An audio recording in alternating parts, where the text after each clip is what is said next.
Hello everyone and welcome to Talking Amateurs, the place for your amateur football fix on the internet. I'm Kim Morgan from Messenger Community Newspapers, and joining me as I always do are Gordon Armstrong, also from Messenger Community News, and Peter Thatcher of 5RPH. Boys, how are we? G'day Kim, very well, thank you. Alright, Kimbo, Pete? Yeah, pretty good. What an effort by the Goody Saints, Gordo. You just can't keep them down, can you? They look beaten all day against Gaza, find a way. That game, I saw the last quarter and a bit. Gaza extremely unlucky. They had a shot 20 seconds from the end. I think it was Dan Horsnell had a shot for goal. The ball swirled in the air. There's a matter of this much to miss the point post. You get a point, you get a draw. But the Saints just kept answering when they needed to. They kicked the last 3 goals. Gaza should have won that game. Do they win games on aura, Peter? Oh, it almost seems like it, Kim. I mean, they're just such an incredibly seasoned professional side for a Div 1 Amateur League side. They're incredibly seasoned, they're incredibly professional, and they're just a team that just finds a way to win. I mean, we can look back at last year's grand final. Most people were tipping Henley. Henley looked like the winners of the grand final all the way through. But Goody Saints just seem to find a way. They're phenomenal. The result there, 12-13 to 12-12. Just say, just on that game, the Eagles were 13 points up 10 minutes into the last quarter. With the breeze? I think it was into the breeze, but they were attacking non-stop, and they had numerous chances.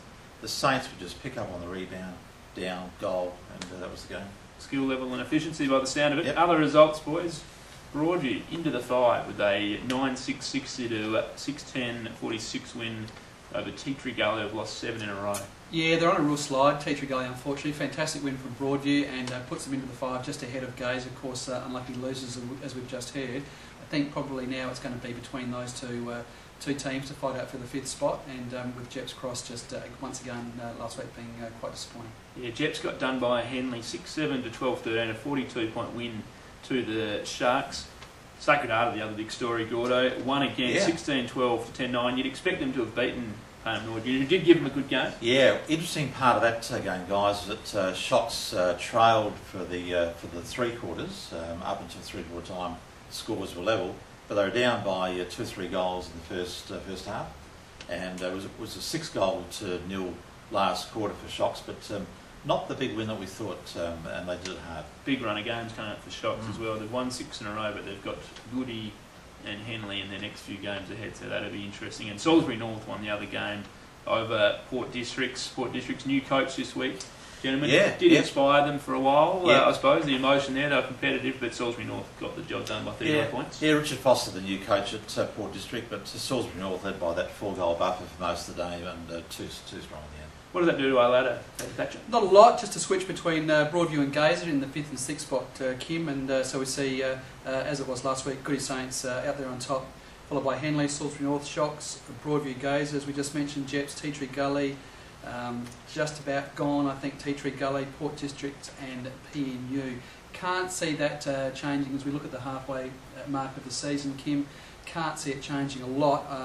Broadview Gazer will fight out for that 5th spot, but I think the top 4 is pretty much set. Yeah, I agree with you. I'm going to say, I'm going to come out on a limb here and say that Sacred Heart will jump into the top 3 by the time the season's out and join Henley and Goodwood Saints.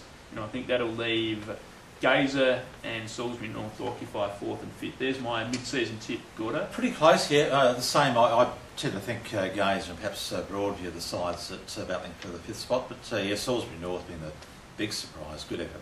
What do you think? Will Salisbury North hold a top 3 spot, Pete? No, I think you're right, Kim. I think that Sacred Heart absolutely will have a very, very good chance. I know they've got a tough run coming up, but if we remember back towards the beginning of the season, they ran those teams very, very closely, and I think they have every opportunity to win those games and really push for a top 3 position. Absolutely. Bye this week, gentlemen, with the Queen's birthday long weekend. But there is a amateur state team that's been selected, Gordo. Yeah, the SA takes on WA in Perth on Sunday on the Leaderville Oval. SA needs to win and rely on Tasmania to beat Victoria, which, who knows what happens there. If they can win, they become the national champion. Michael Kerr is the captain of the SA team, and Jamie Thomas coach. Big chance, SA. Does it mean much to the teams? Oh, look, it's absolutely a fantastic thing for the amateur league to have state footy. Listen to RPH on Friday morning on our show. Ellis Birchall, chairman of selectors, will be on, and we'll talk about the final team that goes over to Perth and takes on Western Australia. All right, that's our take on amateur footy for this week. Catch you next week, folks.